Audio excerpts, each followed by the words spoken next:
निकाशी व्यवस्थार क्षेत्रे की व्यवस्था नेওয়া হচ্ছে এবং আর কতক্ষণের মধ্যে পরিস্থিতি স্বাভাবিক হবে।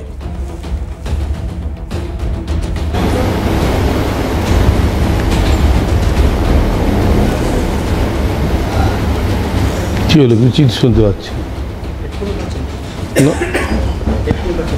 আমি আরো আরেকবার প্রশ্ন করছি আপনাকে তারক বাবু, এখন এই মুহূর্তে নিকাশি ব্যবস্থার কি অবস্থা?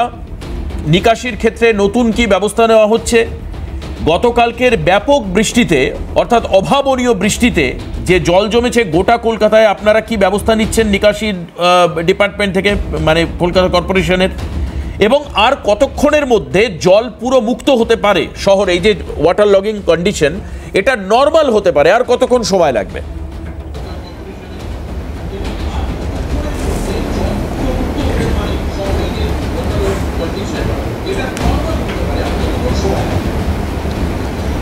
দেখুন, এই কথাটা বলাটা ভুল হবে যে কতক্ষণে জলটা নামতে পারবে। জলটা নামার নির্ভর করে গঙ্গা যতটা জল নিতে পারবে। গঙ্গা খুব স্লোলি নামছে। আমাদের লক গেট 4টের সময় খুলে গেছে, এখন 7টা 10, 3 ঘন্টা 10 মিনিট হয়ে গেছে। এই যে হেভি বৃষ্টি হয়েছে তার সাথে নিম্নচাপ, এই নিম্নচাপের দরুন গঙ্গার মানে ভাটা হয়ে যাওয়ার পরেও জল খুব কম নামছে।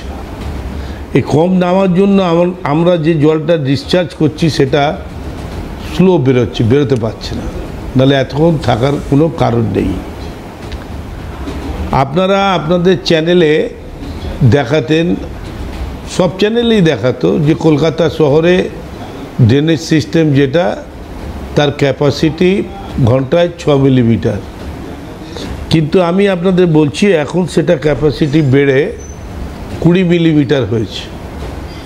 300 মিলিমিটার বৃষ্টি হয়েছে, প্রায় 3 ঘন্টা সময় লেগেছে বৃষ্টিটা হতে। সকালবেলা 4টের সময় লক গেটটা খুলেছে, রাত্রিরে 2:20 বৃষ্টিটা আরম্ভ হয়েছিল, 5টা 5:30 পর্যন্ত বৃষ্টিটা হয়েছে। 4টের সময় লক গেট বন্ধ ছিল, খুলেছে। তাহলে আপনার 3 ঘন্টার মধ্যে 300 মিলিমিটার বৃষ্টি হয়েছে সারা কলকাতায় এভারেজে। কোথাও 340, 350, 299, 297 এরকমভাবে বৃষ্টিটা হয়েছে। ইউনিফর্ম সারা কলকাতায় হয়েছে। তো এই যে বৃষ্টিটা নামবে, ঘন্টায় 20 মিলিমিটার বৃষ্টি হলে তাহলে কম করে 15 ঘন্টা সময় লাগে। তো এই জলটা আমরা বেলা 12টার সময় যখন বন্ধ হলো, আবার 4টের সময় খুলে আবার এটা চলছে, এখন খোলা আছে এখন। তো আমরা সময় যা পেয়েছি তাতে 7-8 ঘন্টা সময় পেয়েছি জলটা বার করার। এখন বেরোচ্ছে জলটা, কিন্তু খুব স্লো বেরোচ্ছে। এই স্লো বেরোচ্ছে যেটা, এটা জলকে গঙ্গাকে ঠেলে নিয়ে যাওয়ার ক্ষমতা আমাদের নেই। দ্বিতীয় কথা, আপনি প্রশ্ন করলেন যে এই শহরে যে জল জমা হচ্ছে এটা কিভাবে পার্মানেন্ট সলভ হয়। এটার কোনো রাস্তা নেই সারা পৃথিবীতে কোথাও। আমাদের প্রত্যেকটা শহরে, পৃথিবীর যে কোনো শহরে আপনি যাবেন, তার একটা ইঞ্জিনিয়ারিং পরিকাঠামো আছে, যেটাকে বলা হয় নেটওয়ার্ক পরিকাঠামো, ইংরেজিতে বলা হয় নেটওয়ার্ক। তো একটা নিউ ইয়র্ক সিটিতে যদি 1 লিটার জল টানার ক্ষমতা থাকে ঘন্টায়, আর 5 লিটার বৃষ্টি হয়, তাহলে 4 ঘন্টা এক্সট্রা টাইম তাকে দিতে হবে, লিড টাইম। তো যত বৃষ্টি বাড়বে ক্যাপাসিটির বাইরে তত সময় তাকে দিতে হবে, এটাই হচ্ছে নিয়ম। বাকি যে যা বলতে পারে, আমার কাকে কিছু বলার নেই। বাস্তব ঘটনাটা হচ্ছে এইটা। এই যে আপনারা আলোচনা করছেন মানুষ মারা গেছে, এটা মারা গেছে খুবই দুঃখজনক ব্যাপার, কিন্তু যে লোকগুলো মারা গেছে, আমাদের পক্ষ থেকে আমরা আবেদন রেখে আসছি দীর্ঘদিন ধরে যে বর্ষার সময় মানুষ একটু সতর্ক হয়ে চললে ভালো হয়।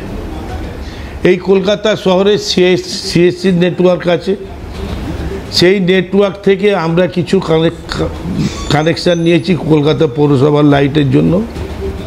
আপনারা দেখবেন প্রত্যেকটা ওয়ার্ডে আমরা প্রায়, আমার যতদূর মনে হয় 30 কোটি টাকা মতন খরচা করে লাইট পোস্টগুলোকে পিভিসি পাইপ দিয়ে গার্ড করে দিয়েছি। হয়তো কোথাও 2-4টে খালি থাকতে পারে, কারো নজরে পড়লে আমরা নিশ্চয়ই করে দেব। আমাদের যে উদ্দেশ্য মানুষকে বাঁচাবার, মারার নয়, প্রোটেকশন দেওয়ার, সেই চেষ্টাটা আমরা ওয়ার্ড ভিত্তিক করেছি।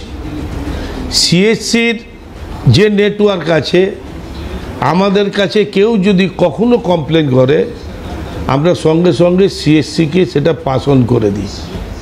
কিন্তু 100% ফুল প্রুফ পৃথিবীর কোথাও কোনো কাজ হতে পারে না। তো একটা যারা পরিষেবা দেয় তাদের সতর্ক হওয়া দরকার। আর যারা এই জল জমার জন্য যাদের মৃত্যু হচ্ছে শহরবাসী, আজকে নয় দীর্ঘদিন ধরে তারা জানে, তাদেরও একটু সতর্ক হলে ভালো হয়। আপনাদের মাধ্যমে আমি এটা তাদের কাছে নিবেদন করছি। এবার কেউ বলতেই পারে নিবেদন করার কি আছে, আপনারা তো সতর্ক ছিলেন না। বলুন, লক্ষ লক্ষ লাইট পোস্ট আছে, তাহলে প্রত্যেকটা লাইট পোস্টে কি একটা করে লোক দাঁড় করিয়ে দেওয়া সম্ভব? বৃষ্টির সময় কোথায় পাবো? এই বাস্তব জিনিসগুলোকে আপনাদেরকে বুঝতে হবে। বৃষ্টি হয়েছে, জল জমেছে সব জায়গায়। আপনি দেখুন, এই যে 75 বছর ধরে পাতিপুকুরে বাস ডুবে যেত, এত বৃষ্টি হচ্ছে 300 মিলিমিটার। দেখান তো পাতিপুকুরে একটা স্কুটার ডুবেছে, দেখে দিন। অস্বাভাবিক বৃষ্টি হয়েছে। আমি এটা কৃতিত্ব বলছি না, যেমন ভালো হচ্ছে তেমন খারাপও হচ্ছে। খারাপ হচ্ছে কখন? যখন আমার নেটওয়ার্কের বাইরে গিয়ে বৃষ্টি হচ্ছে। আমরা কলকাতা পৌরসভা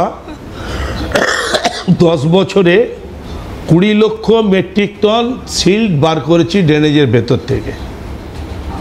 আমাদের 72টা পাম্পিং স্টেশন ছিল, আমরা 82টা পাম্পিং স্টেশন করেছি, 10টা পাম্পিং স্টেশন বেড়েছে। আপনারা আপনাদের কাজ বা পুরসভার ভূমিকা বা কর্পোরেশনের কন্ট্রিবিউশন নিয়ে কোনো প্রশ্ন নেই আপনার কাছে। আপনি যেটা বললেন যে নর্মাল প্রসিজিয়ারে গঙ্গা বক্ষে এখন জলের পরিমাণ বেশি, কারণ প্রচুর বৃষ্টি হয়েছে, কাজে গঙ্গার জল নেওয়ার ক্ষমতাটা কমে গেছে, সেই কারণের জন্য স্লো জল বেরোচ্ছে। আমি পুরোপুরি মানলাম, একদমই এটা স্বাভাবিক, এখানে কোনো রকম তর্ক বিতর্ক নেই। তবে এই যে কলকাতার যে আদিগঙ্গা বা এই যে গঙ্গা নদীর, এটা আপনি যদি দক্ষিণেশ্বর এলাকায় দাঁড়িয়ে গঙ্গা নদী দেখেন কখনো, তো সেখানে মাঝে মধ্যে একটা চর দেখা যায়।